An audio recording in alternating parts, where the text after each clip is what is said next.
Have you seen me dice bag? The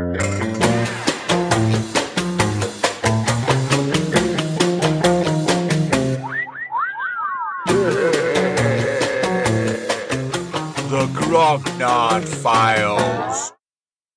Hello, my name is Dirk the Dice, and this is the Grognard Files podcast, where we talk bobbins about tabletop RPGs from back in the day and today. I'm coming live from my den here in the heart of the northwest of England. I'm completely and utterly surrounded by my stuff.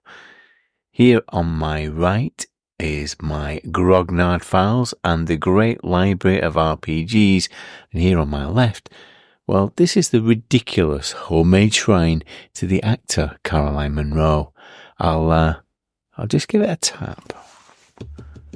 Ah, yes, the eternal champion has appeared in the Lamb's Navy Rum adverts. Yes, we're up for a little bit of a swash and a buckle with Flashing Blades RPG, which has long been on our list of RPGs to cover, thanks to Grog Squadder, Andrew Clark, who has been, well, fairly tenacious in his desire to have the game covered. Well, we've played it, and we've got quite a bit to say about it. If you're new to the Grognard Files, well, I like to read reviews that we've received because it often does a better job of explaining what we're doing than I can. And we've had another 5-star review on that there Apple podcast, and it's from Jim the Grim, a podcast of excellent gaming biscuits, +5, +4 versus poor mental health, and produces conventions twice a year, a legendary artifact. More of those conventions later. But for now, let's focus on this episode, where we're joined by Grog Squad member Graham Kinnisberg, who was last on doing his first, last and everything. But since then, he has won an Oscar. Yes, he appeared in LA, complete with his Delta Green badge, and this time he's adding to the Appendix G, our ever-expanding list of gaming inspiration. He's brought along the Three Musketeers. After that, I'm joined in the Zoom of role-playing rambling by our resident rules lawyer, Judge Blythe, where we do a speed rating of Flashing Blades RPG, and he faces the Games Master screen, where we look at other collections of swashbuckling games. I'll be back at the end with a bit more information, but until then, ramblers, let's get rambling. Appendix G!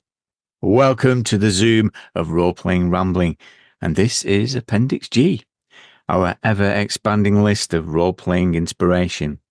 This time, I'm joined by Oscar-winning Grog Squadder, Graham Kinnisberg. Hello there, Graham. Hi, Dirk. How are you doing? Since I last spoke to you, you are an Oscar winner. Last year, you picked up your Oscar. How was that? Yeah, it's still hard to believe. It was one of those real pinch yourself moments. So I've got the photographs to prove it happened.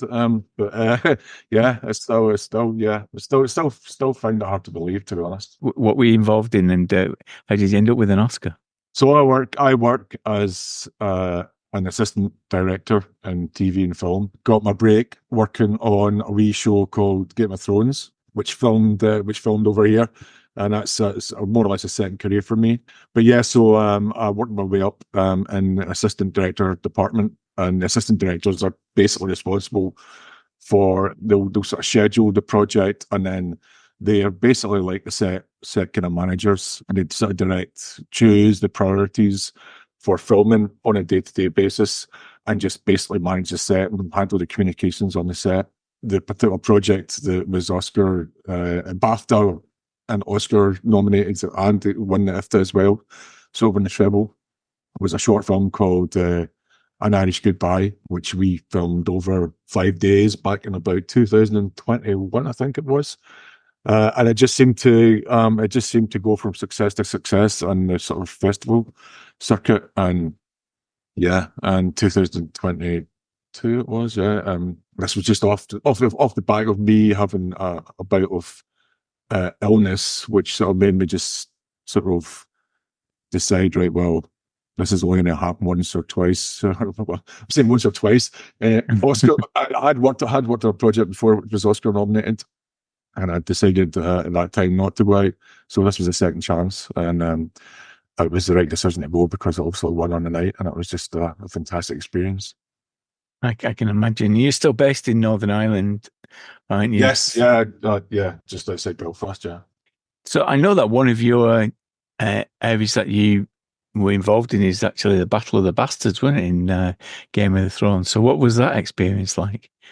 Yeah, that was, I mean, Game of Thrones, getting to work on Game of Thrones generally was a dream came true, but the Battle of the Bastards was a particular delight because it was filmed. If I stood up now and looked out my window, I could see the tree line in the distance from where, so it was filmed very, very close to where I live. So that was a delight. I didn't have to get up too early. And we had amazing conditions for it, much to the frustration of the DOP who found it too sunny. We did sort of minor miracle, making it look a bit more sort of grey and overcast in the finished product. But yeah, so it was about best part of 5 or 6 weeks we took to film that whole episode, and the majority of that batting, and it was just great fun, just enormous fun.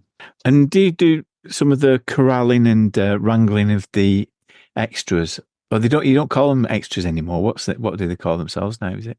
SSAs, supporting artists, is what they're called. I mean, still people will still refer to them as extras on set as well. But yeah, supporting artists is the sort of preferred term now. Yeah, so that's part of it. The assistant directors department are definitely very involved in directing, giving the background artists stuff to do, and sometimes directors will be some of them can be quite hands-on, and they like to get quite involved in directing the background artists themselves, in which case you just take a step back and let them go on with it. But our ones are quite happy letting the ADs do it and give them action, and you know, it's only if they find something particularly egregious that they might step in and correct it. But that's part of it as well. I've got this idea that years of games mastering helps in those situations. Does it? Yeah, it can do. Yeah. I remember being I was a third AD. I rose to on Game of Thrones, and for a while I was working on the VFX unit. So we had a lot of guys down in the studio, standing in front of green screens doing different actions that was going to be composited into different scenes. And you know, I remember we were dealing with guys with a nice watch, and it was supposed to be like kind of guys who would be patrolling the wall. And you just had an idea of what looks authentic and what doesn't.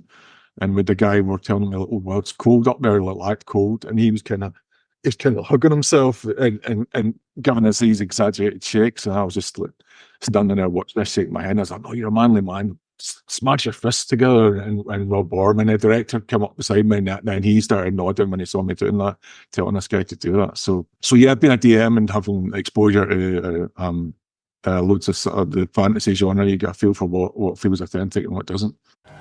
Do you do mild? A bit of sword play is what you've chosen for Appendix G. You want to add to Appendix G, what is it? The Three Musketeers. All for one and one for all. For one and all, one for all, indeed. Yeah, so obviously started with the book, but it's been an impactful piece of, or addition to the culture, I guess, through various adaptations.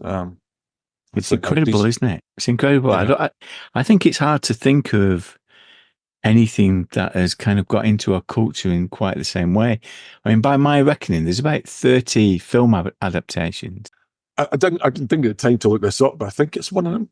You know, it's possibly one of the most adapted books in history, I guess. Yeah. So there must be. Yeah, because I think the earliest one was right at the beginning of cinema, wasn't it? Like 1903, I think. I think the prints lost of it, but there's records of it being adapted. Yeah. One of the greatest adventure stories ever told, and I think every 10 or 12 years, or every 15 years, like somebody decides to have a crack at it and brings out a new version of it.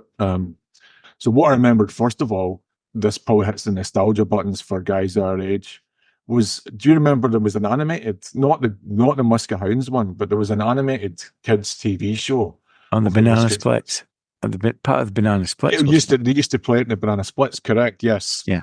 Yeah. So that was my first exposure to the Musketeers. That's when I first remember being aware of them, and sort of quite enjoying it and knowing they were the good guys. And I was looking back on some of the clips on YouTube. It's very, very simplified and clearly aimed straight at kids. And then at the same time, the other swashbuckling bug, which bit round about the same time as that, there was another serial, somebody did the pod, The Flashing Blade, The Flashing Blade, which was a French series, which was dubbed. Do you remember? I remember it.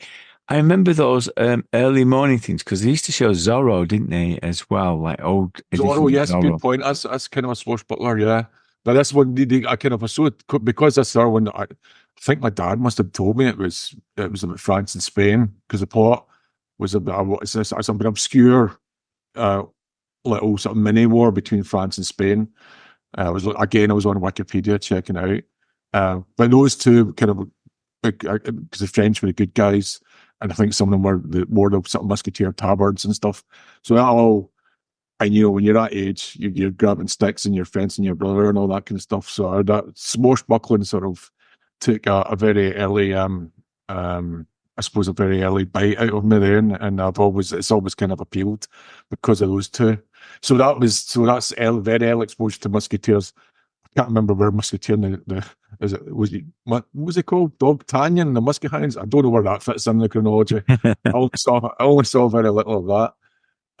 And then I remember I must have caught the Richard Lester one on TV, and I remember thoroughly enjoying it. And then being extremely distressed when I thought all the Musketeers were being sort of killed off in the first one. There's sort of a couple of sort of brutal fights, especially what happens to Oliver Reed's character, Athos. He gets hung up in this wooden windmill and he gets wounded in the neck and he sags down. And the first time I saw that, I thought, he's a goner. I thought he was dead, and I was in mourning. And my dad was like, no, keep watching. And eventually all was good. But that sort of really drew me in.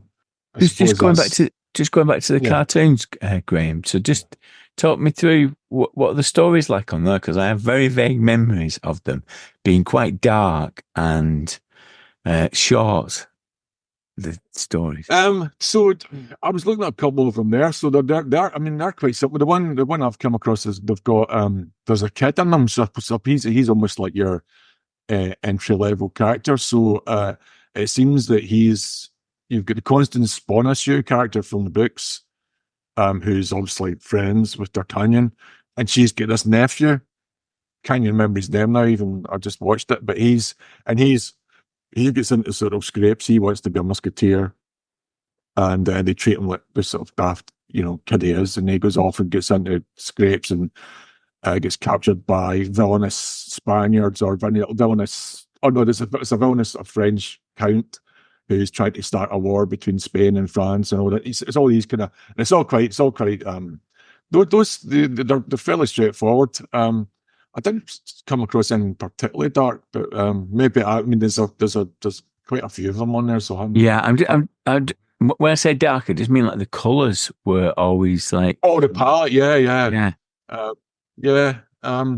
They seem to use that kind of somewhat, maybe like, the way I compare it to is almost like the sort of Lord of the Rings, the basket Lord of the Rings, where you've got fairly detailed kind of painted backdrop.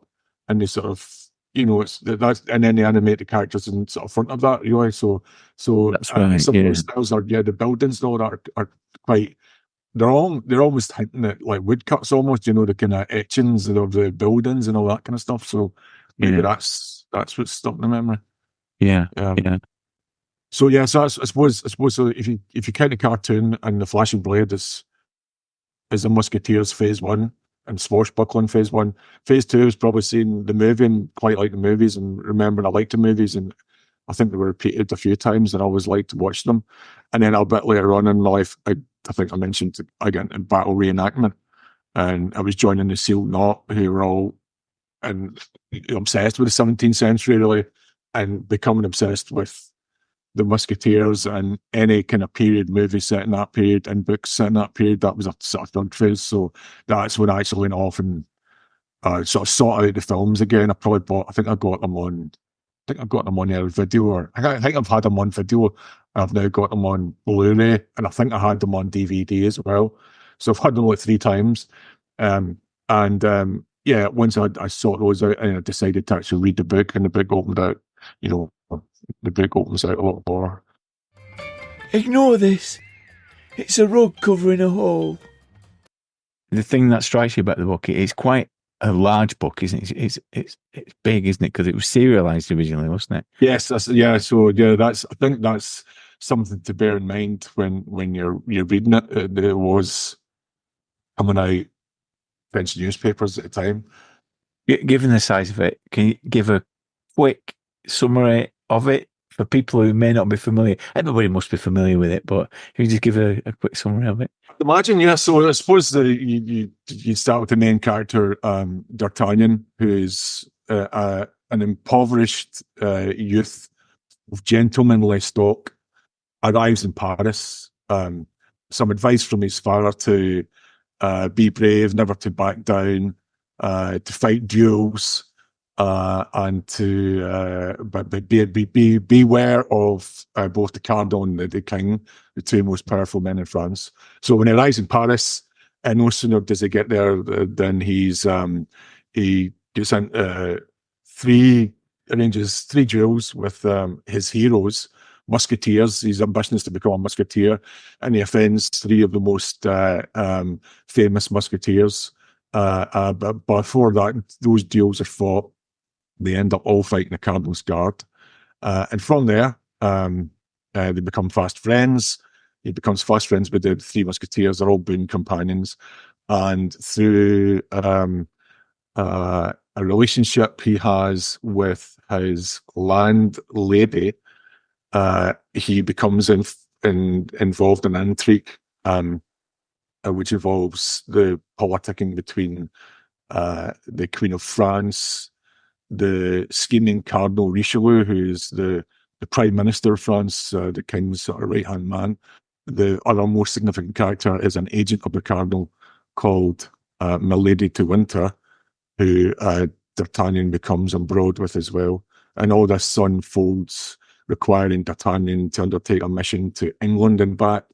And then there's a sort of second half where they are involved in the war against the Huguenots, and Milady's revenge. Milady pursues a revenge against D'Artagnan, and that is the sort of how the second half of the book resolves, how that unfolds. What's striking about it, when I read it again, is how central D'Artagnan actually is, because in the adaptations, they kind of bring out the companionship between the Musketeers, but the actual book is more centered on D'Artagnan's plight, doesn't it? And his various adventures. Yeah. He is the sort of central character for most of it. It is interesting because I'd say in the adaptations, the only other character who's sort of more fleshed out for plot reasons is probably Athos. He's the most fleshed out, certainly in adaptations, and it's because his backstory becomes relevant to the main plot. He's had a relationship with Milady as well. So in adaptations, they tend to, Athos becomes more fleshed out, and Porthos and Aramis are less well developed. But if you read the books, actually, they do, although as I say, D'Artagnan is the through line to all. Aramis and Porthos get a little bit more screen time in the book as well, or page count in the book as well. So you get a little bit more about their natures as well. And it's interesting. Perhaps maybe we'll talk about it further, but it does make you question, certainly by modern standards, how sympathetic you'd feel to some of their activities. Especially Porthos. Porthos is very vain, and he's also got a sort of source of income on the side. Who's this married woman who he's sort of conducting an affair with in Miltner for all and she's milking her husband. She's milking her husband for his wealth, so she can pass it on to Porthos. So that's one of the reasons for reading the book. I think it opens up a wider tapestry, if you like, than perhaps the film adaptations have got time for. Yeah, I think that's true. I was quite taken aback by Athos's treatment of Lady de Winter, because even though she's a villain, he's quite brutal towards her, isn't he? Yeah, and it's her offences in the book and in the film adaptations. There may be the full history that he has with her isn't fully developed in some of them. But yeah, he feels as if his honor has been slighted, and that sort of justifies his malice towards her. But she is an interesting character herself. The full backstory of Milady in the book is that she was in a convent, and at 16 years old, she seduced the priest who was adjacent or local to the convent. And they ran away together, and then lived in sin, pretending to be brother. They pretended to be brother and sister, and lived in sin for a while until this was discovered, and the priest decided to commit suicide in shame, and she was branded famously, and this all unfolds in the book, and she disguises, and then she disguises the fact that she's been branded a harlot and a thief, and she ends up with Athos, who's the Comte de la Fere. Back then, he's a young nobleman. He seems taken in, and then when he discovers that his lovely, fresh, versatile wife has got this terrible background, he actually hangs her. I think in the book it's described as hanging her. Yeah, and he must have left her for dead, and she must have somehow. And it's never fully explained how she got out of that, but she does, and then she becomes this agent of Cardinal Richelieu. Yeah, I think coming to it as an adult, because I was a big fan of the Richard Lester film. Yeah, I think that's what drew me in to begin with. I think it was seeing the Lester movies which drew me to the book. And what is it about those films? Because I mean, as you said, it's kind of enduring, isn't it? And it has been adapted a number of times, but it is the Lester version that is the most attractive. I certainly think so. I think they work because they do follow. They're great adaptations of the novel. I mean, I've seen a lot of the versions of the Musketeers where, other than the fact that they make the other versions sort of make the Cardinal even more scheming. He always seems to be plotting to take over from the king, or even assassinate the king in some version. It's always as if the Richelieu is going to take over. But the lesser versions, first of all, they're faithful to the books, to the spirits of the books, the spirit of the books. They were very big budget for the time, so no expense spared. You watch it back, and you get some scenes where really quite incidental plot details have been passed on, and they've got fields of extras doing all sorts of bizarre things, where working with amazing mechanical contraptions, merry-go-rounds, and various other weird devices. You get a king playing chess with a whole menagerie of animals, just like literally as like maybe 6 or 7 lines of dialogue are passed back and forward to explain a bit of the plot, and there's this amazing background going on. So they must have been very understanding producers back then that signed off and all this. So it's visually very arresting to watch. And then you were talking about the choreography or sword fighting and what have you. That's just amazingly well done. The rough and tumble, all the actors are really committed to it. And so charismatic as well. It's such a charismatic cast. Yeah. Oh, it's perfectly cast. I mean, perfectly cast for Lester's vision. It's hard to imagine. It's hard to imagine sort of better casting, really. There's a couple of minor differences between what goes on in the book, the characters the characters in the book and the characters in even the Leicester version, but they're very close. And Oliver Reed is just he's just magnetic in it as Athos. I think Michael York is brilliant as D'Artagnan. He brings the sort of boundless enthusiasm and sort of a bit of naivety. Frank Finley's great as Porthos. He gets the sort of the vanity and the pomposity, and Chamberlain as Aramis, excellent. And then you've got Christopher Lee as Rochefort. Rochefort in the book has got both of his eyes and nothing about him wearing an eye patch, but it seems to be that ever since Christopher Lee appeared as Rochefort with an eye patch, that's a choice loads of the subsequent Rocheforts make, is that they give themselves an eye patch as well, and that's from his version. So Faye Dunaway is Milady. I mean, she's just exactly she's described in the book. Perfect. And Raquel Welch is interesting because they give her a sort of clumsy, sort of bumbling shtick in the book, in the Richard Lester version, which isn't in the book, but it works and gives them more to do. A sort of couple of comedy players in there who are bringing it. You've got Roy Kinnear as Planchet doing sort of good physical comedy, and Spike Milligan as Mr. Bonacieux, Madame Bonacieux's husband. A lot of the adaptations don't feature the lackeys in quite the same way, do they? I mean, it's another reason for reading the book, because you do get Planchet, and he's a great lackey in the Leicester one, but in the books they've all got lackeys, and they've all got a sort of individual characteristics which kind of help you tell a wee bit more about their masters, actually.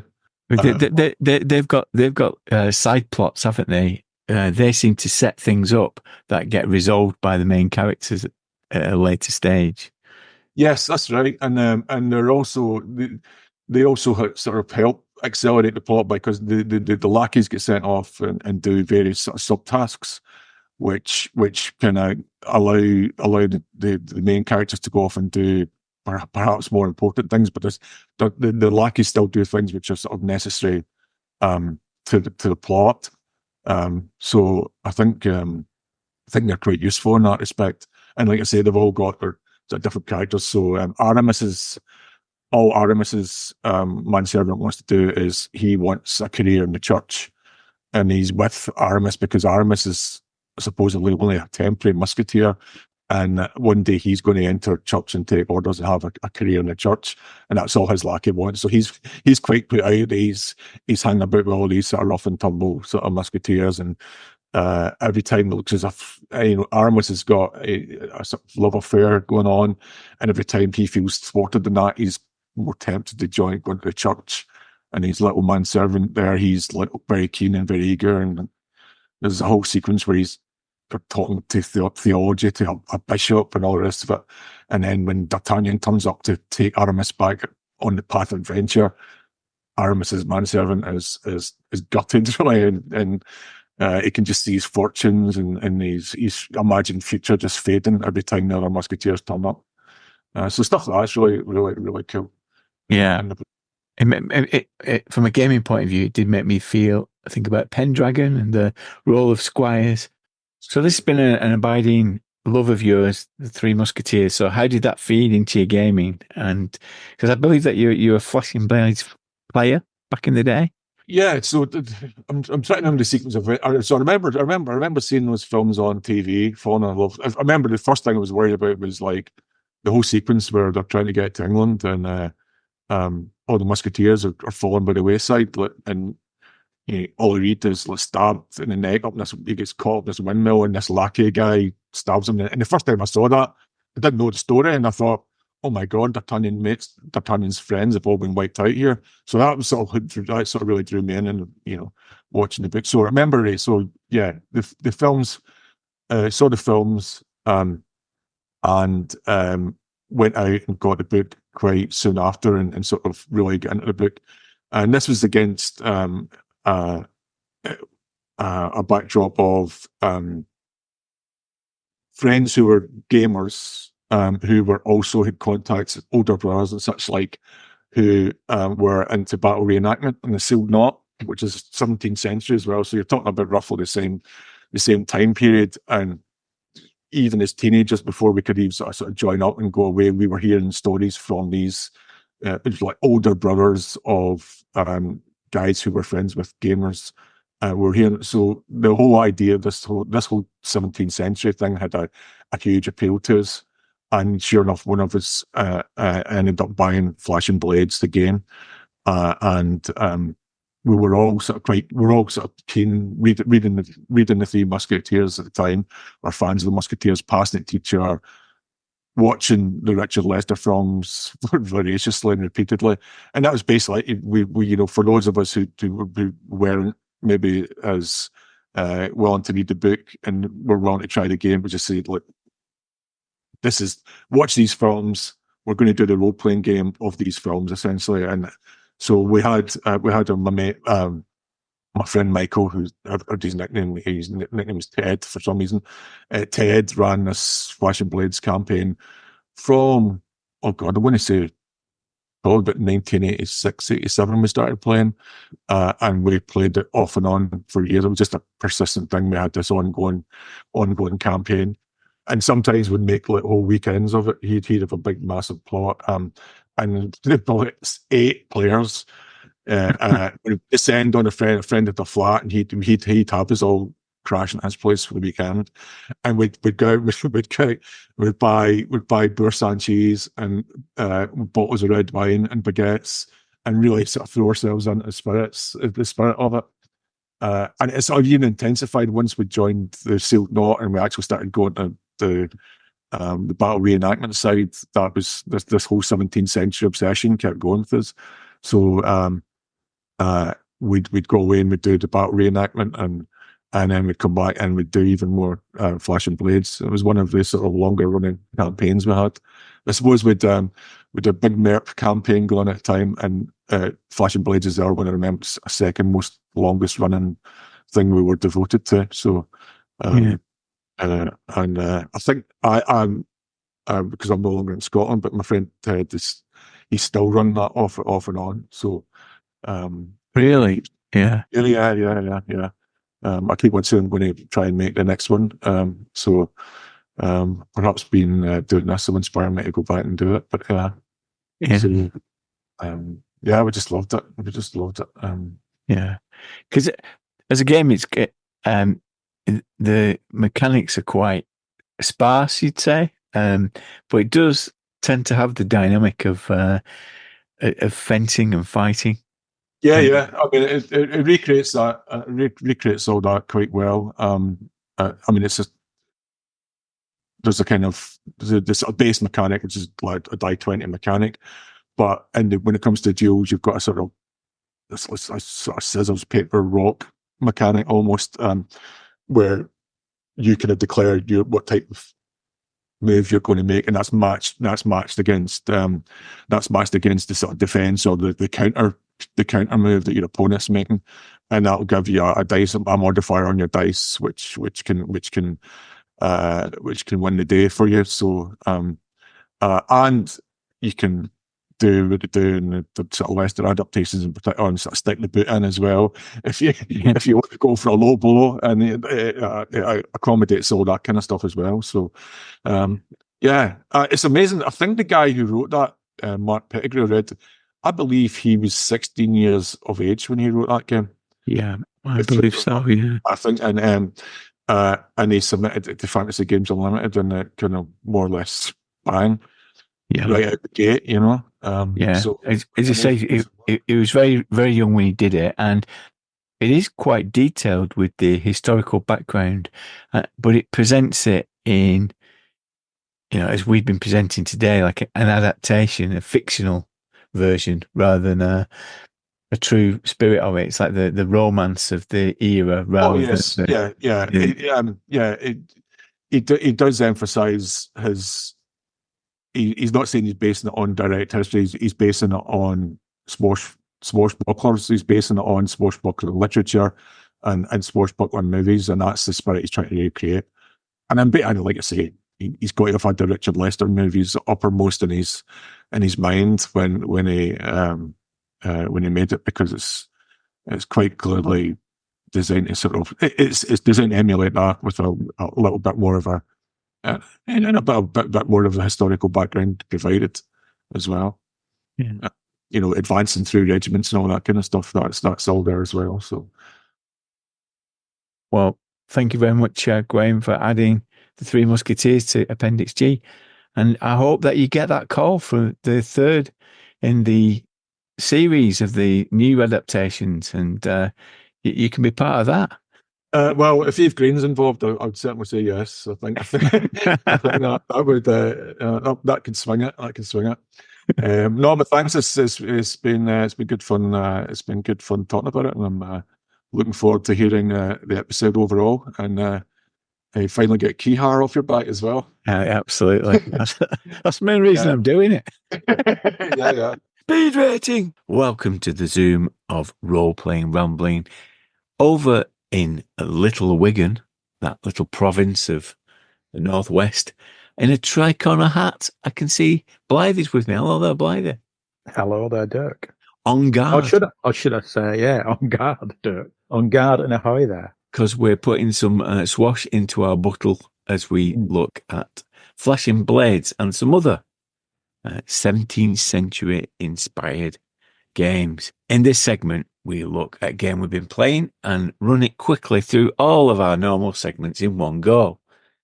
And we're looking at Flashing Blades, which was a Fantasy Games Unlimited game. I don't think we didn't play it, did we? I can't even remember seeing it back in the day. No, I don't. We didn't. We definitely didn't play it. And I don't think I even heard of it or knew about it. If I did, I can't remember. Maybe it was reviewed in a White Dwarf and I saw it, but I don't think I ever saw it for sale. Put it that way.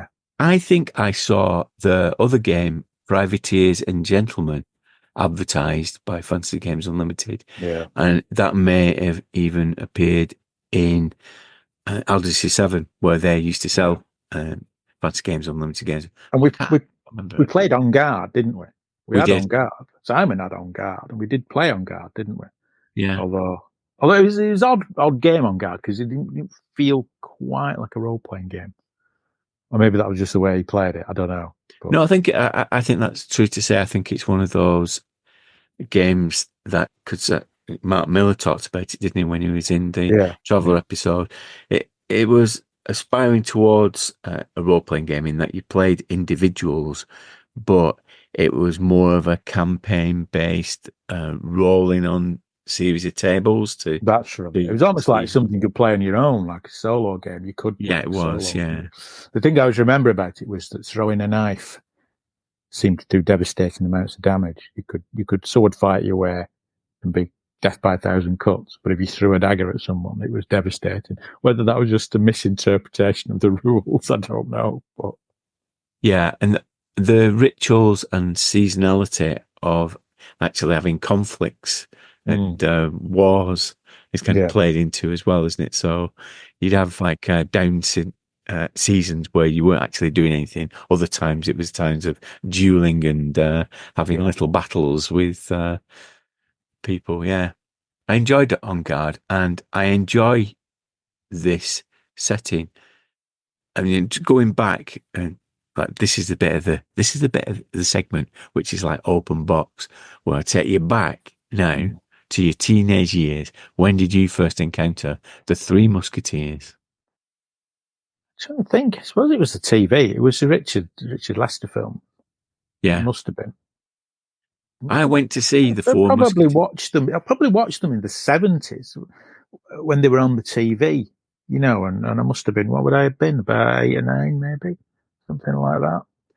I went to see the Four Musketeers at the cinema. It's one of my earliest memories of a holiday in Morecambe, going with my family to watch it. I wanted to be a musketeer at a very early age, and I had a plastic sword that I used to hit people with. Yeah, they're quite they're quite action-packed, aren't they? There's a lot of action in them. A lot of sword fights, obviously, which is what you want as a kid. In some ways, I always felt they were almost like what I wanted fantasy films to be like, but fantasy films weren't. Yeah. Or fantasy novels, for example. You know, you'd read fantasy stuff and there weren't quite as many fights in it as you wanted. Whereas the Three Musketeers films, there's like lots of fights in them and stuff like that. People being knocked down a well or with a sword and that, you know, and quite good villains as well. Yeah, so they were kind of like, they're not fantasy. I mean, they are a fantasy of sorts, obviously. They're not trying to be historically accurate, but they're not fantasy films. But they kind of have things in them that I always wanted to be in fantasy literature and fantasy more, because and somehow some of those forms of literature were a bit lacking in that at times. Yeah. You know? Well, I think when Dumas was writing these in the 19th century, he was looking back in a romantic way to the 17th century and creating that high adventure. And he created these charismatic characters, the Musketeers, and they have been enduring. I was saying to Graham in our discussion with Graham that, you know, I've managed to find 30 films right from the beginning of the dawn of cinema. And these characters have been replayed and remade and repurposed and countless of television programs. So there is something that is very enduring about this era and these characters. And it clearly for gaming, even at that early point with En Garde and beyond, it still, and if you had to look at it, it's trying to understand why, isn't it? Why is it that, what are the particular elements that make it so appealing for adventure? I think part of it is it's an age of adventure, isn't it? That period in history. So it's an age of like piracy. It's the age of discovery, colonization of other places, which I know has a sort of dubious history, of course, but you know, there is a sense of adventure in it. And I suppose it's like one of the strange things about fantasy settings is, so fantasy settings are often set in the Middle Ages, kind of medieval times, aren't they? But if you go, I'm no historian, let's be clear, and maybe someone who is an historian will write in and correct me on all this. But I don't think I was hoping I was going to get your best Dominic Sambrook at this point. But having said that, even when I've read things like Cthulhu Dark Ages, for example, talks about the Dark Ages, Dark Age communities, that talks about the idea that, you know, in the Dark Ages and the Middle Ages, society was very structured. Yeah. So the idea of being some kind of adventurer is actually a bit fanciful in that kind of world. So Cthulhu Dark Ages talks about the fact you live in a community. You're not going to go wandering around at night. You're not going to go far from your community because it's a death sentence, because you've no food. The weather will kill you, all those kind of things. It's not really an adventuring world, even though most fantasy games are set in a world like that, aren't they? So RuneQuest, for example, set in this kind of ancient world. The ancient world's not really a world of adventure. It might be a world of military campaigns and things, but it's not really a world of adventure. You know, it has its myths and stories and things like that. So Greeks have the myths, which are adventures, but it's not, the world itself's not one of adventure. Whereas the 17th century is the time where people can move around a bit more on ships. Like I say, you get piracy, the golden age of piracy. Some people, not all people, but some people have a bit more freedom. Get kind of money. The idea of money becomes a bigger concept, doesn't it?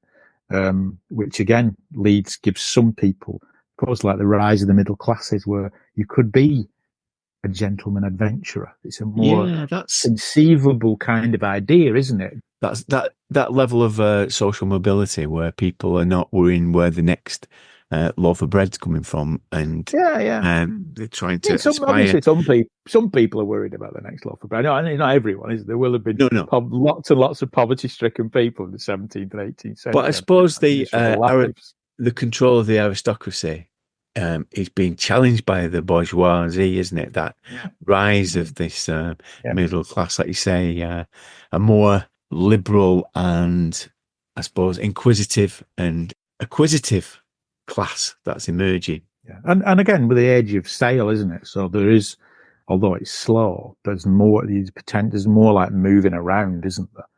People going to new worlds and things like that, which leads to adventure. Yeah, the whole idea. That's romantic. And also it's a period when there are shifts between the old orders, isn't it? So the Catholic Church supremacy is being challenged by the rise of Protestantism. And science is emerging, isn't it, as well, challenging people's faith. Yeah. And sometimes you look at those kind of medieval or pseudo-medieval role-playing settings and actually think, well, it's actually more like a 17th century world without some of the 17th century technology, if you know what I mean. Yeah. So you've not got there's no flintlock pistols and guns, there's none of that. But the ships maybe are a bit more 17th century. And some of the ideas in those worlds about, guilds and merchants and all those kind of things, and gold pieces and all that stuff is more 17th century than medieval. Yeah, maybe there's a reason for that. The introduction of guilds and societies as well for gaming allows for that idea that there are ranks that you can move in, and there is a hierarchical structure that's accessible. Again, it comes back to that social mobility, doesn't it? So that is a component of role-playing games, that progression, improvement. Yeah. And like you say, a world where there's new ideas about science emerging and people are challenging authority. There is still authority. There is a divine right of kings. I mean, the Musketeers. And is it Louis XIII? Must be, mustn't it? Not Louis XIV, is it? It's not. Is it Louis XIII? I think both. I think both. Flashing Blades, for example, can use both Louis XIII and XIV.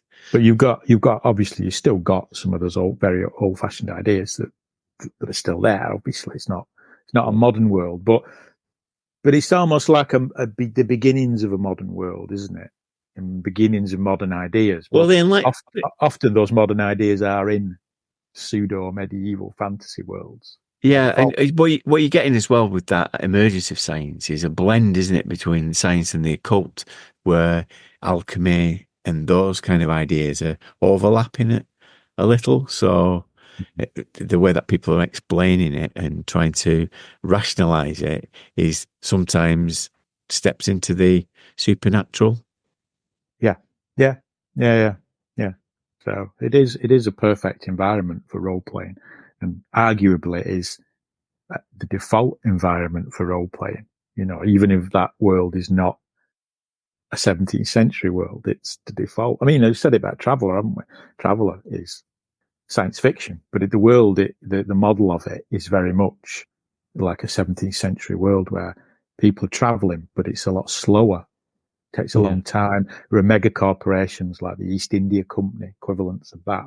So yeah, it is kind of interesting period to look at other RPG settings and think, right, well, okay. Even sci-fi ones, even fantasy ones draw on it, I suppose, to some extent. Yeah, perhaps unconsciously, because I suppose we've done that, but we never, till this point, I've never quite thought about it like that. No. The more I think about it, the more I think as well, what games do to the role of a hero is impose an idea, because it's a game and it becomes codified. Is that idea of a code of honor and etiquette and way of dealing with things actually works well in a game environment. So that's what's appealing as well. So you're imposing a set of restraints. Otherwise it'd just be anarchic, because the idea of a hero is starting to be formed, isn't it? What a hero does and what valor is, and that I suppose we've seen it earlier in ideas of chivalry, but here it becomes more mainstreamed. It's not the preserve of the aristocracy. Although I suppose it begs the question, well, like chivalry, what is the idea of chivalry? an invention that came later and is like then just overlaid onto medieval knights. Medieval knights, probably not very chivalrous, they're essentially like robber barons, weren't they? So, Absolutely. But again, that comes maybe from this era or maybe a bit later, being reflected back on it. I think it's important to stress that our idea of the 17th century in games comes from Dumas, who was writing in the 19th century, who had a romantic view where, you know, an industrialized world was emerging. And you could say that it's a reaction against it, isn't it? We get a reaction against the rise of the working class, even. Yeah. I suppose it is, isn't it? And I suppose we've just said everything we've just said. We're guilty of going, oh yes, well of course, these other settings are like 17th century settings, but really, they're like fictional 17th century settings because maybe the 17th and 18th century not quite as full of adventure as we imagined. No, disease. So even that's a fiction within a fiction within a fiction, isn't it? Yeah. True. So it's a romanticized view, and you can see. But I think it's true though. Even that the romanticized view of it is what appears in lots of settings, even if it's not historically accurate. That idea of it. I mean, and again, it's kind of odd, isn't it, that you wouldn't, if you said which authors have influenced role-playing games, you wouldn't necessarily pick Dumas as one. And maybe he hasn't consciously, but when you look at it, you think, oh yeah, actually, yeah, this is very kind of RPG-ish, isn't it? Yeah, and maybe not the miniatures side of the game. No, that was from the early years of role-playing. Probably is more to do with a bit more to do with those war games that I did were based on charts and structures and that kind of solo solo gaming. Yeah, I think the point you make about the fights as well in the Leicester movies and in the movies in general, films like movement, don't they? And so do role-playing games. Role-playing games like to have action. And so that's the appeal as well. Let's see how Flashing Blades deals with it then. So judge by the rules, but you're going to hand over the mantle to me. The gavel. Is the gavel being handed over for the gavel? Episode? Thank you. If you pass it over. There you go. Over the airways. Don't finger it too much. I'll try not to.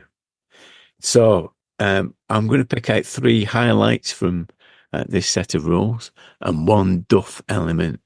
So here goes. So my highlights are the combat rules, the tactical combat rules, advantages and secrets, and social standing and military ranks. So those are the things I'm going to look at. So that's remember the tradition. I have to repeat these back to you. Exactly. So it's the combat system. Yes. And advantages and disadvantages. And I've immediately forgotten the other one, so I can't repeat it back to you. That's why you host this, and I don't. There we go. Yeah. There's more to it than meets the eye, isn't there? There is more to it than me. I can vouch for that now. There's a lot more to it. People think it's just messing about, but it's not. It's the last one's social standing in military rank. Oh yes, that one. Social standing in military rank. Like a lot what about the fumble? Have you got a fumble? I've got a fumble. I'll hold that. I'm going to hold that till we've gone through it. Right. Do that. Like a lot of these games from this era, this period, it's one of those where it probably has more rules around combat than anything else. There is like a skills system. It's essentially a D20 system where you roll low. So you're rolling under, and very often rolling under your statistics, your attributes, and that kind of resolves most things. But you'll have specialisms in certain skills, and you can get to those situations like a lot of these games where the scale of what you're rolling on can be from the kind of very granular to the whole adventure can hinge on one dice roll. It's one of those where, that the old school Renaissance is trying to capture. You can kind of deal with any situation because all you're doing is rolling under your attributes on a D20. But I think in the adventure we played, that was very much like that, wasn't it? It was a bit of a madcap adventure where there was lots of opportunities in the theatre to do all sorts of crazy stunts. And of course, the game handled that quite well, because all you've got to do is go, well, what are you doing? You're doing this. Well, roll under that stat, roll under this. There's no, like I say, you have specialisms, but there's no skills as such. And even the specialisms, don't they? They just add 2 to the stat, don't they? The relevant stat. So that's a bit of a homebrew thing that I did. Oh, is that? Oh, right. Okay. It's one of those where if you haven't got the skill, so if you've not got the skill in falconry or whatever, you're not really supposed to be able to do it. But I think that's quite inhibiting, isn't it? Well, that's kind of a rubbish idea in any game, isn't it? Because that works for falconry. So you say falconry, okay, you haven't got falconry, you can't do falconry. That seems plausible, because I couldn't do falconry. If someone said, here's a falcon, off you go, I wouldn't have a clue. That seems quite plausible, but doesn't really apply to things like sneaking around. I mean, you can't say, well, you haven't got stealth, therefore you just make a noise wherever you go. So you're not skilled in deception, or... Yeah, you're not skilled in deception. That's just stupid, isn't it? Because there are some skills that everyone has at a basic level, even if they're not very good at it. And then there's, brain surgery. Oh, I've not got brain surgery. Well, you can't do brain surgery. Oh, go on, give us a go. No, you can't do it. That's plausible. Yeah, I don't know what I'm doing. But some skill, you can't apply that to all skills. That's a bit duff, isn't it?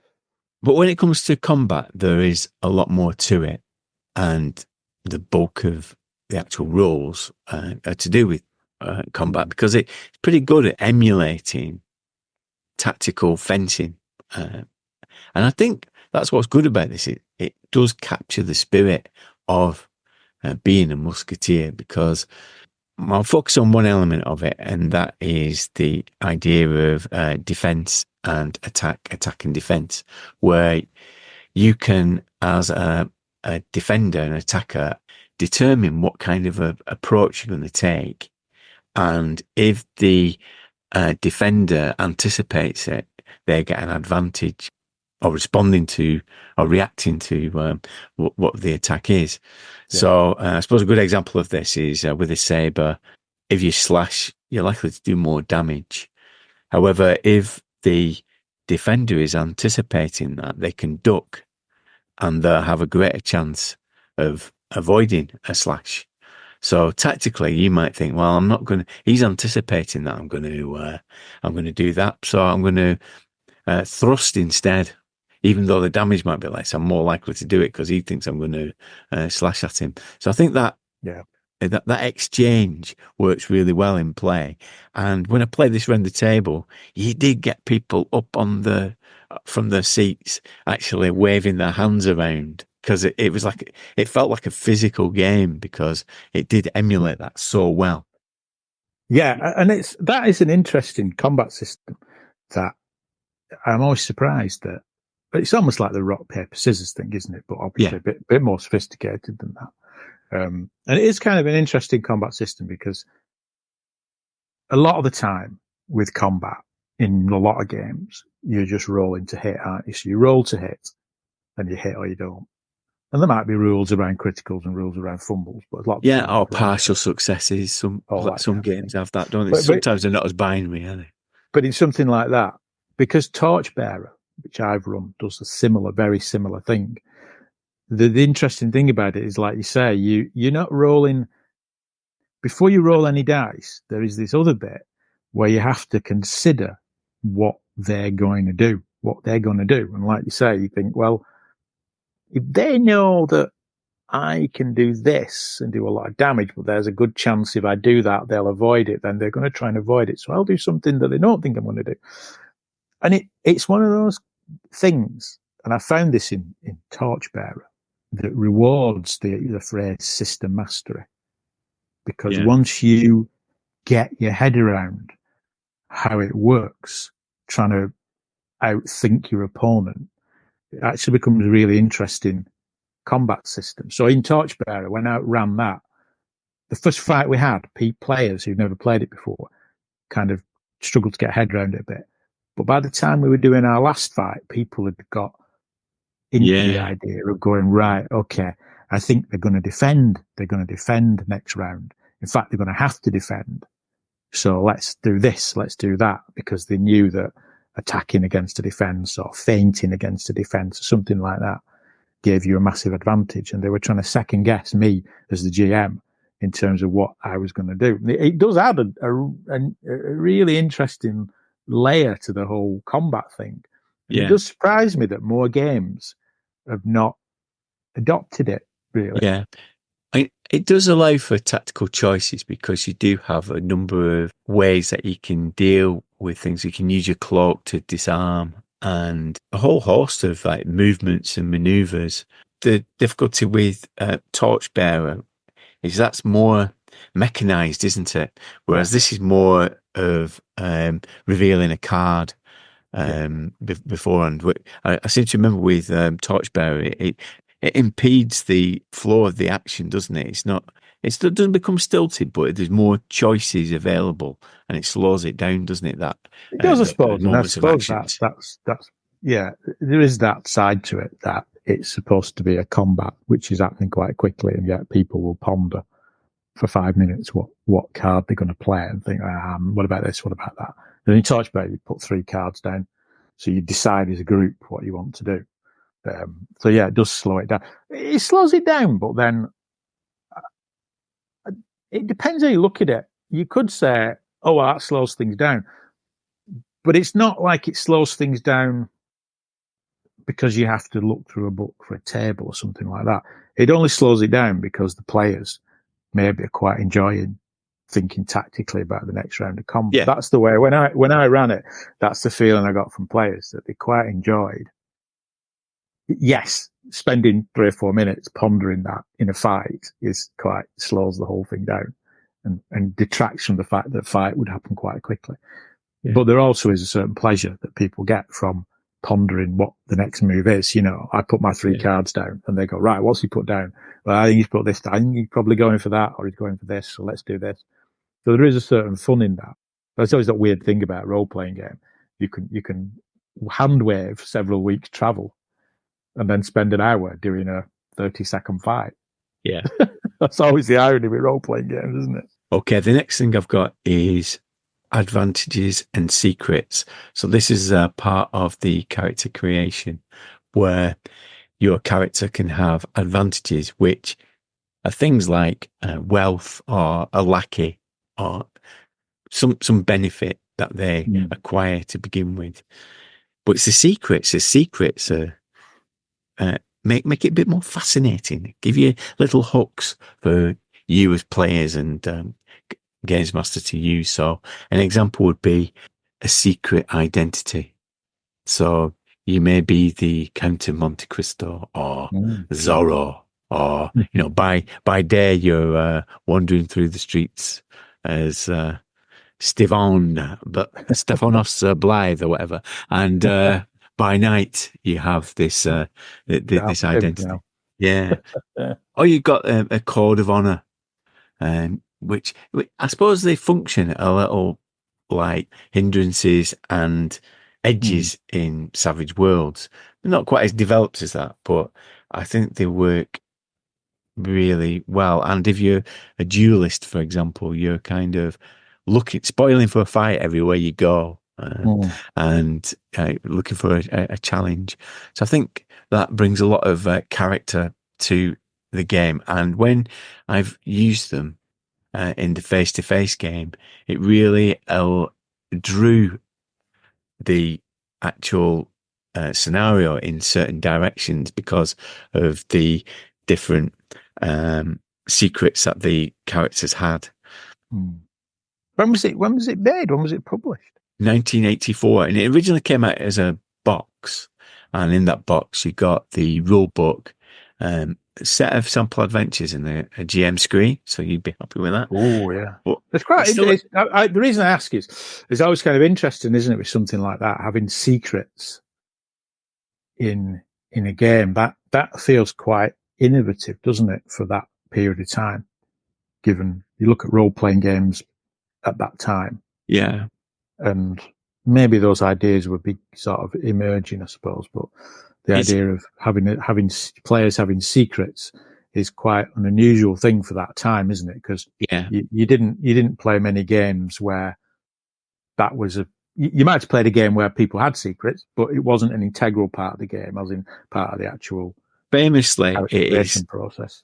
Famously, the author Mark Pettigrew, Mark Pettigrew was 16 when he wrote this. Wow. I wouldn't have been able to write something as accomplished as this at the age of 16. He submitted it to Fantasy Games Unlimited and they published it. So, yeah, it's kind of a gamer prodigy, you could say. Wow, yeah. But there's some, like I said, there are ideas in there, aren't there? They're quite innovative. The combat system, quite innovative. It would have been very easy, wouldn't it, to just come up with an old roll some dice, see if you hit them kind of thing. You know. The next thing I've put on here is social standing and military ranks. Because as we were saying, and this period was marked by social mobility, social climbing, and it's a kind of it drives the characters. And I suppose I picked this because when I was speaking to Graham, he's been in a campaign that's lasted decades, and you can see that this would support it. It would support that long-term play. I've only played it as a one-shot, and it's been really functional as that. But they spend a lot of time in the rules, setting the context, giving lots of detail about 17th century France, about Paris, about some of the occupations there, but also for the player characters, just understanding how important your rank or status in the world is and how you can move up that status. And I suppose that would open up different adventures and different challenges as you move from one status to another. Yeah, and I suppose it gives you a motivation and incentive as an adventurer, doesn't it? Because, again, one of the eternal problems with any role-playing game is, why are we doing this? You know, why are we bothering doing something dangerous? But, of course, in true Three Musketeers style, the idea is to go and defend the king and get rewarded and become, you know, I suppose like D'Artagnan, isn't it, really? The story of D'Artagnan, he's like a bit of a bumpkin, isn't he, when he goes to Paris and, of course, picks a fight with the Musketeers and ends up as a musketeer, doesn't he? Yeah. So, again, it's like social climbing through adventure. So he becomes, goes further and further up the pecking order by doing heroic things on behalf of the king, that kind of thing. So, yeah, it gives people an incentive to adventure. Which again, I suppose, at that time, mid-80s, a lot of games didn't always have that kind of thing, apart from gold, getting better, improving your character. You know, it was, well, why are we doing this? Well, we're doing it just to improve our character, because it's a game and we want better characters. And the more adventuring we do, the better our characters will be. Whereas something like that is not, you will become a better character, but that's not the real reason your character's doing it. Your character's doing it to improve their lot in life. Yeah. In a world where you probably can starve to death in the gutter in Paris. So you've got the idea of going up the social ladder is something you would want to do. Yeah. I think that's one of the advantages of Flashing Blades. And I suppose any game that's set in this era, as you say, what is the reason why we're here? What is our purpose as player characters is very clear. And I think I've said before that improvised radio theatre with dice applies these tests, and I've kind of adopted it as the improv rad test, where what the players have to do, and as a setting, can I sit down and write 6 adventures off the top of my head? Just write down some situations. If you can do that, then you've got the basis of a strong setting and game, haven't you? And I think that's what this has definitely got. I mean, it's really well supported with campaigns. Fantasy Games Unlimited produced several campaign packs and a collection of scenarios. But I think it is quite easy off the top of your head to come up with situations that you can put these characters in. Well, I think it is because, as we said earlier, it's an age of adventure, so it's very, very easy to come up with stuff.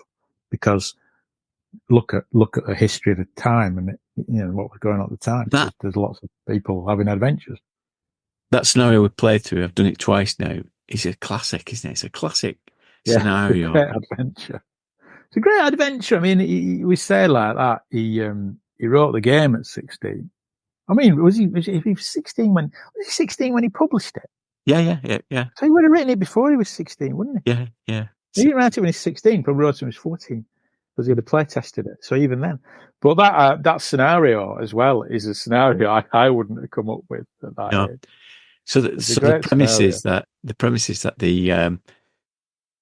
an English actor, is in a theatre who has some secret plans to do with the French Navy, and you're sent in as two rival sets of musketeers and cardinals men to try and get the papers, because the cardinal and the king have had a wager who can get these papers first. And there's an added complication because there's a bishop watching this play, watching the event, that you can't disturb because he looks forward to these visits to the theatre. So you've got to try and enter this theatre, find the papers and recover them before your other play characters, your rival play characters, without disturbing the bishop. It's a fantastic setup, and the whole place is a fun house of a theatre with a trapdoor and a jar full of marbles. It's full of crazy stuff that you can, scenery that gets pulled across the stage that you might, as someone did, end up hidden behind on stage, trying to not disturb the player. But of course, it's set up in such a way that it's almost impossible to not disturb the play in some way or other. And the chandelier. It does feel like something from those Richard Lester films, doesn't it? Yeah, because they did that. They had there was action, but they were comic. Really, they were quite little comedies. They're like adventure comedies, really, aren't they? Yeah. The way that those films are done, they're exciting and there's sword fighting and all that, but it's also funny as well, isn't it? And that's what that adventure's like. There's a serious element to it. See, you've got to get the plans off this English spy and all that kind of thing. But it's also going to be funny, And it did feel like playing it when we played it the other night. It did feel like, you are in one of those films. You're in one of those films. Yeah, definitely. Yeah, definitely. Okay, the fumble, or the bit that I think doesn't work, it's in the mold of a lot of games from this period, where I think if you gave this rule book to yourself and three others, we'd all come away with a different interpretation of the rules. Well, that is very typical of the 80s. Yeah. That's where it becomes more typical of games of the time, doesn't it? Because I've highlighted some of the features of it, but there's a lot more to the combat. Your weapons can break, but there's peculiar circumstances where that might happen. And I think the best you can hope for is like a vague approximation of the rules, because I think everybody's interpretation will be different. And there are situations where it's just going to be Games Master determines whether something happens or doesn't. Yeah. It's always strange, that, isn't it, in those kind of games where there's a lot of it at that period of time where the rules are vague and you wonder why. Yeah. And I think one of the reasons for it these days, when you see, I don't think there's any excuse for it these days. So when you see a bit of a cock up in a rule book these days, I'm less forgiving, because I think there's no excuse for that now. But I think in those days, I think part of the problem was, are they just trying to grapple towards saying something they don't quite know how to explain to people in some strange way?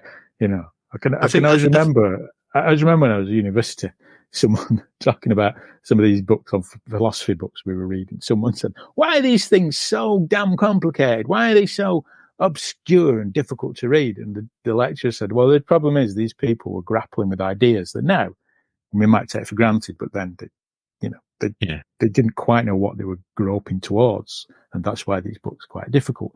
And I sometimes think about the rule books in that, no, I'm not saying they're like, Descartes, but they have that kind of sense sometimes that they can't quite express what they want to express because it's all a bit new, you know. And not only a role-playing game still new, the game they've invented, like this, has some new bits in that are in other games. So they've got to try and get those across to you, you know. And I think that's part of the problem sometimes.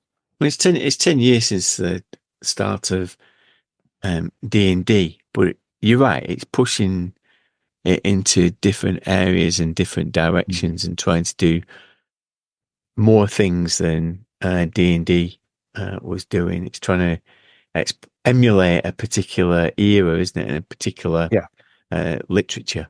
I think you're right, and I think the other element is Fantasy Games Unlimited. One of the things is that the production values are never great, and they did tend to over-explain things, and by over-explaining, kind of get themselves into knots.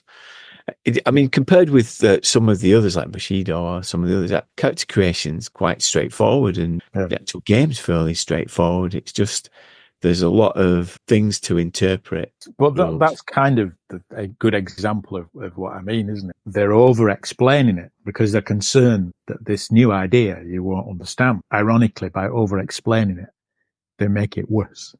They make it more complicated than it needs to be because they're going on and on and on about it just to make absolutely sure that you understand. And you think, well, I did understand at the beginning of this chapter, but now I've got to the end. I don't think I do. That's one of the you see that in a lot of games from that era, don't you? Over-explain. When Will talked about Dragon Quest, that was the same. Kind of over-explains everything to the point where you lose the thread a bit and think, well, but I think that comes from an anxiety on the part of the designers and the rule writers to try and explain. But ironically, by doing it, by over-explaining, you don't explain it at all. Oh no, they sat in our chairs. So the next bit that we have to put this through as a speed rating is to actually do the Games Master shield. So you get a Games Master shield with it, and I'm going to erect it in front of me.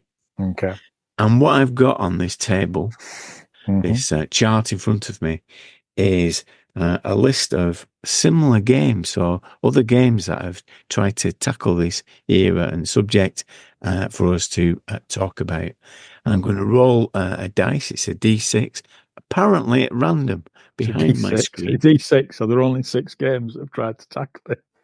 I think there's more. Then.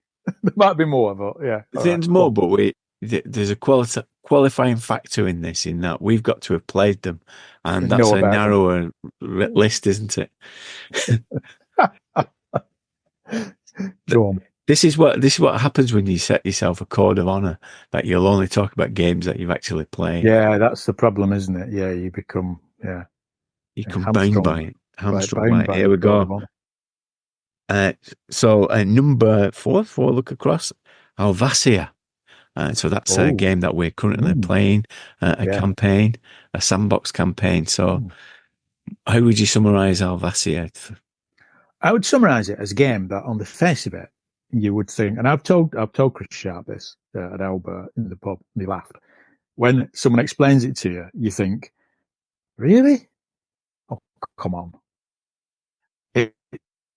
It's a game set in a fictional 17th century Switzerland. So it's a bit niche. I'm not sure this is going to work.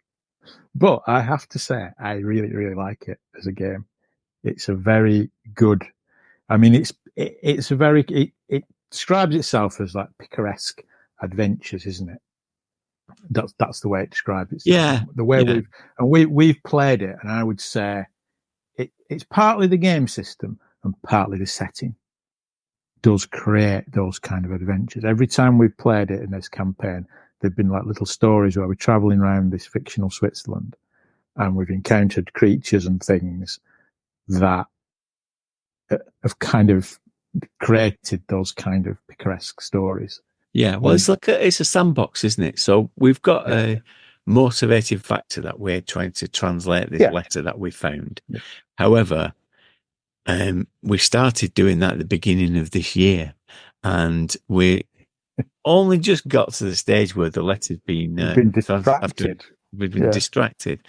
Because it works like a genuine sandbox where you go to a location, there's something that provokes your attention. Now, you could ignore it and have a route one to your letter translation, but of course, you never do you? Because where's the fun in that? Where's the fun in that? You want to kind of prod and poke this little situation that's put in front of you. Yeah. I mean, it's a different, I suppose the game system itself is it's kind of a version of basic D&D, so it's kind of an OSR kind of game, isn't it? But it's a bit different from something like Flashing Blades in as much as, although it's set in a similar era, in a similar world, it does have magic and it does have kind of monsters and supernatural creatures. So it's a bit more like the Brothers Grimm, isn't it? Or fairy tale stuff. And the magic is built around the devil and Christianity. So if you're a student, you're like not a wizard, more like a warlock or a witch who has magical powers. But they're quite subtle magical powers. So it's not, I say it's a bit like a D&D. The rule system's a bit like D&D, but the magic isn't quite like that. It's a bit more subtle. Yeah, I suppose it's that intersection, isn't it, as we were saying earlier, between the supernatural and the scientific and the rational versus the irrational. It's on the cusp of that, and the characters existing in that world. And what I like about the way that it deals with creatures is it plays with the idea that some of these creatures may be the delusions of the people who've seen them. So you're never quite sure when you told the tale that something's happening, whether the actual monster exists or is this just some form of madness that's being projected. And it has as well, what I quite like, it has the idea of virtue in it, doesn't it? So you have a virtue score. And what's interesting is if you're a student, a student of black magic, you have to keep your virtue low for the magic to work. Yeah. In the same way that if you're a priest, you've got to keep your virtue high for your magic to work, which is kind of interesting. If your virtue gets too low, I think if your virtue gets to, I don't know if it's 0 or 1 or whatever, the devil comes looking for you, doesn't he, to kind of take you away to hell. And that's kind of quite interesting that throughout the game, and we suppose we go back to what you were saying about Flashing Blades and the social standing. It's not quite social standing, but throughout the game, the games master kind of judges your virtue and gives you points, both negative and positive, depending on what you've done during the game. And there is an incentive to either keep your virtue low or keep it high. But it's a really good game. I really enjoyed playing it because I do think it does what it says it does. It does very, very, very well. I suppose the best compliment you could give it is at the end of it, if you wrote up the adventures, there would be like something that would appear in Dumas or something. They are. Yeah, they would actually. Yeah. At the end of each session, there's this kind of quite satisfying feeling that we've had a strange little adventure that feels like, it's like it's straight out of one of those kind of books. Yeah. Yeah, that's good. Right, let's roll again. Okay, next up is 17th Century Minimalist. I don't know this one very well. This is one that you've advocated. Yeah, I've not played it, but I've got the rules. Oh, right. Did it get disqualified? Did it get disqualified? Yeah, maybe it does. Yeah, I've gone against the code of honour. I'll lose a point of virtue, but what the hell? I've got plenty to spare. I'll be the judge of that. I get a point every time I do this podcast with charity work. It's kind of, I suppose it's worth mentioning though, because I do think it's quite a nice little game, and it's the kind of game that when we were playing that Flashing Blades adventure, I think you could run it with 17th Century Minimalist very, very well. Again, it's a kind of, another like OSR type game. It's like a roll under on a D20. So similar to Flashing Blades. And it has little character classes that are very, it has a swashbuckler, the soldier. And it deals with magic in an interesting way, in that there isn't really magic in it, but you can be a sort of conjurer. And the idea is that your magic tricks are not magic, they're just conjuring tricks that you can do. So one of them is like catch a bullet in your mouth. It's a conjuring trick. So if someone shoots, you catch a bullet in your mouth. And I suppose the idea, it's not magic. I mean, it would be magic, wouldn't it? But the idea that it's all a trick. You can make things vanish, but of course it's sleight of hand. So, and it has another character class. It has a plague doctor, who can do healing stuff. But again, it's not really magic. It's just kind of 17th century, dubious 17th century medicine, that kind of thing. But it is quite a nice little game that I think in the rules kind of, again, captures that spirit of those kind of games. Whether you could run it, it's like a lot of these very minimal games, isn't it? Whether you could run it for months and months and months and find it satisfying, I don't know. There's elements of it that are black hack, isn't there? It's in that kind of area, yeah. Yeah, and I know what you're saying about it being able to replicate the Grand Theatre scenario. However, I think it's a bit more quirky than that, isn't it? It's a bit more of a more fantastical. That's the sense I get from it anyway. It's a bit more, a bit darker perhaps than you'd expect from the Richard Lester films. Yeah, I suppose the inclusion of a plague doctor character is, that's a certain degree of darkness to it, doesn't it? I suppose. Yeah. I like it because there's a nice design ethic to it, like you sometimes get with these independent press OSR games. It's a nice feel to it. Given the two games we've talked about, I suppose it feels like it sits somewhere between Flashing Blades and Helvetia, because Helvetia does have clear fantasy elements to it. Flashing Blades doesn't. Well, 17th Century Minimalist sits somewhere in between, in that it's not really a fantasy game, but you're right, it does have an element. There's a sense of you could put the supernatural in it. Yeah. And I'm going to put an honourable mention because I know that it's not on the table because I'm in control of the table. Although I could just pretend that it is on the table, I guess. But I'm going to put... Well, what about this code of honour? What's going on here? Yeah. Pretend thing. You actually be pretending you're rolling a dice at random. Good grief. No, I'd never get that far. My virtue wouldn't be able to tolerate it. But at Owlbear, Sam Bell ran a Musketeers game using Barbarians of Lemuria, which worked really well because that is a set of rules which, when I played it, I just thought, I'm going to have to play more of this because the rules are really good at doing heroic stuff, aren't they? They really allow you to that hero points mechanic and those. I'm going to dig that off my shelf and play Barbarians of Lemuria because it really inspired me to do more with it. And I suppose that's another good example about what we started talking about right at the beginning, where Barbarians of Lemuria allows for that kind of swashbuckling stuff. Yes, it does. Yeah. But of course, it's set in a world of barbarians. But really, the combat model is swashbuckling. It's musketeerish, that musketeer type thing. But instead, you're just using a broadsword and you've got a bare chest and a shield, that kind of thing. But that's the model of it, isn't it? Yeah, one of the things that struck me, because I've been watching loads of films of film Three Musketeers, is, when gamers use the phrase cinematic, what they really mean is swashbuckling, because it's this swashbuckling action, isn't it? Yeah. That you might see in these types of film. I never like using the phrase cinematic because cinema has a whole range of tones and feels and the way that it expresses itself. So if you say something cinematic, what do you mean?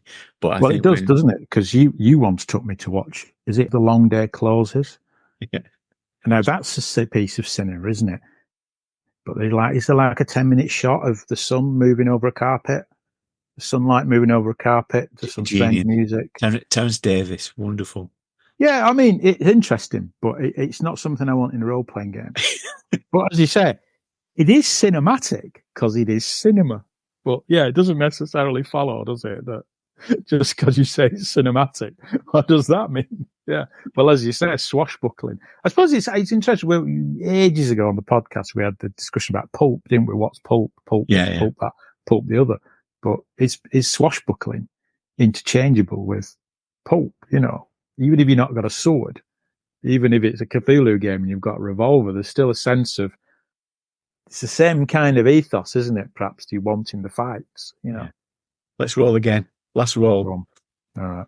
Oh, hang on, this is on the edge of it being a fumble. I'm not sure. You'll have to help me interpret this. Okay. 7th Sea. Oh, 7th Sea. 7th Sea second edition, I should add. There is a first edition. So we played this, haven't we? And you've had this. I think you went in big, didn't you? One UK Games Expo. Well, I think I bought it, didn't I? You bought it, and I bought it. I bought it off you because I think we swapped, didn't we? I got Spire, didn't I? We swapped it for Spire, did we, or something? I can't remember what we did, but yeah, I don't know whether it was like a Prime Directive shuffle where I bought 7th Sea, you were going to buy Spire, and I thought, well, I think I'd be better buying Spire. I think we came to an arrangement where we did buy that off me, and I would buy it. It was very complicated. Complicated arrangement, but yeah, there's something like that. It's a strange game. Very, very evocative setting, I'd say. I'm going to say, I think the strength of 7th Sea lies in its setting. It is a fantastic setting. So it's like a fiction. It's Europe, but it's not Europe. So it's a land. It's called Thea, isn't it? I think Thean, the world. But it is essentially Europe. So it's got Europe. It's got and of course these books expand it to like Africa and the Far East and the New World and all that kind of thing. And it's a 17th century Europe and all these different countries. If we just think about all these different countries represent different countries. So there's, Albion, there's Britain, and, there's this kind of, there's a Spain, there's an equivalent of France, there's equivalent of Italy, that kind of thing. And each country has its own form of magic. There's like magic, in it, witchcraft and that kind of thing. And it's great. It is a great setting. The system itself, and again, second edition, because we've never played first edition. And I believe first edition is a bit more straightforward as a system. It's an odd system where you roll D10s and it's like a dice pool. So you've got your skill and you've got your attribute, add them together, roll a load of D10s. And then what you do is you try and get 10s out of the D10s. So if you roll a 10, you go, right, that's 1 10. And then if you've got a 9 and a 1, you might go, right, that's another 10 and that kind of thing. 2 4s and a 2, you go, all right, that's another 10. I think probably plays around the table better than online. I think it's one of those things where if you've physically got the dice in front of you, you make up these, what they call raises. And with each raise, you can achieve something or avoid something. So the obvious thing is, this is the obvious example. If you're attacked, right, you're in combat, you and your opponent roll. And if you get 2 raises and they get 3 raises, they could say, I'm going to use all my raises to do points of damage to you. And you could say, well, I'm going to use my 2 raises to block 2 of those damage and just take 1 damage. Or you could say, I'm going to take all 3 damage and I'm going to use my 2 raises to do damage back to them. That kind of thing. And that's all right as far as it goes. I think the problem is it's quite tricky when you're trying to just achieve things in a game where you're going to get probably by default 2 or 3 raises every time you roll. So if you're picking a lock, for example, what are you supposed to do with the other 2 raises? I suppose it puts pressure on the games master to kind of come up with things to avoid. Oh, you're going to pick the lock. Right, you need a raise to pick the lock, but then you need another raise to do it quietly. You need another. And it doesn't really give in the game book too many examples of play. In fact, I think there's only one example of play. It's odd in that it works well if you give it certain situations. But in other situations, I think when we played it, it felt like that, didn't it? That as a games master, I was struggling to create lots and lots of things in any given action that you could spend all your raises on. You see what I mean? Yeah. And I think it was a struggle. It's a bit weird. It's a weird system. And I think what's interesting about it, going back to Flashing Blades, is I think it's trying to create that swashbuckling feel that you talked about in the movies, where there's a lot happening. And I think when I've seen it, an actual play of it, someone said, "Oh, you don't have to roll for things like climbing the wall or picking the lock. You don't have to do that in this game." And the problem with that is, I suppose, it leaves you with the problem of, well, the games master is then deciding when I have to roll and not roll. Whereas in a lot of games, you know, if I want to climb the wall, I'm going to have to roll. Do you see what I mean? It's probably not making much sense. It's kind of difficult to explain, but it's an odd system. I didn't warm to it, I have to say. I didn't warm to. I've not wanted to play it again. Really, found it it's kind of hard going, I think. Yeah, I felt like it was because what you want to do is get that floor, isn't it? That sense of, I want to swing from the chandelier, land on behind the baddie, and poke him with my sword. But there was a sense of negotiation of what was possible in a turn. And it goes back to that. Sometimes it's about, right, do you have like that statement of intent and then do the roll to see whether you're successful? In that one, it felt like you were rolling the dice and then making the scene fit the dice, which is something that some story games do, isn't it? That you throw the dice and then construct how the scene works based on the dice results. But there's something, it doesn't feel as satisfying as a daring. It feels like it felt like there was no stakes to it. Yeah. And also, the way I felt about it as a games master was the run of play might present you with situations where it doesn't work.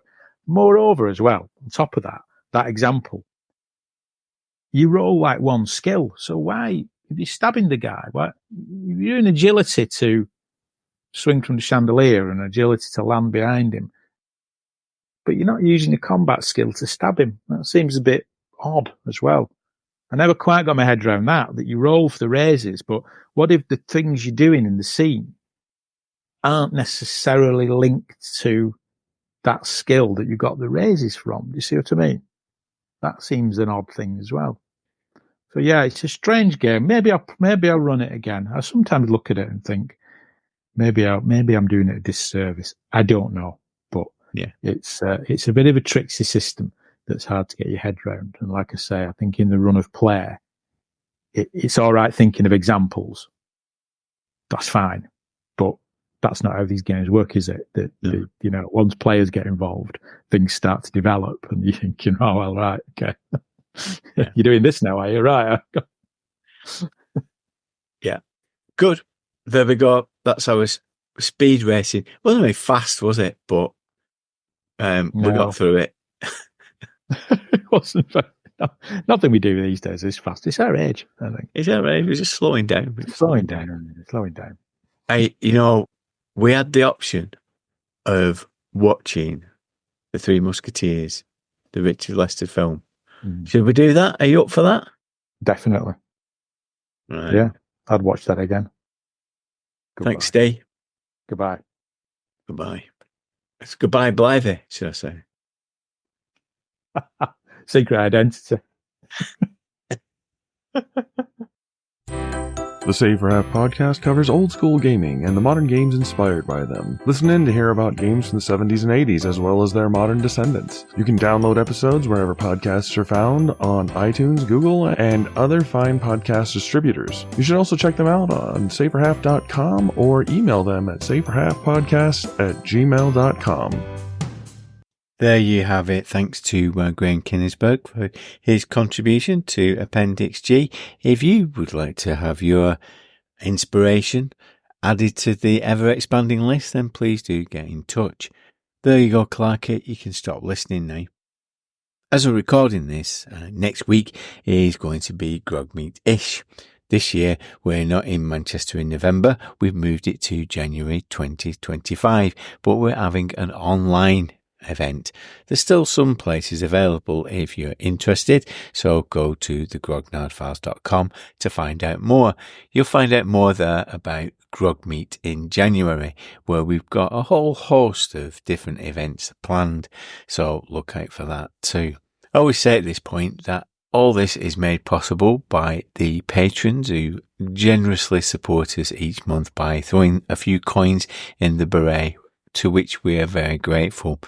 But we're grateful for everyone who listens to this bobbins that we produce, and if you get a chance to pass it on to somebody you think might like listening to it, or if you've got a chance just to write us a 5-star review, we would be eternally grateful.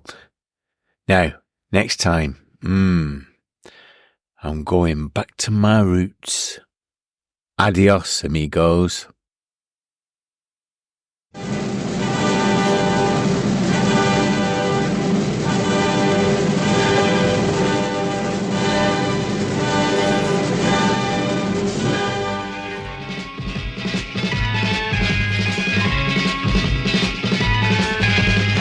Should never count the cost or worry that will fall. It's better to have fought and lost than not have fought at all. Let's always take whatever comes and never try to hide. Face everything and anyone together side by side.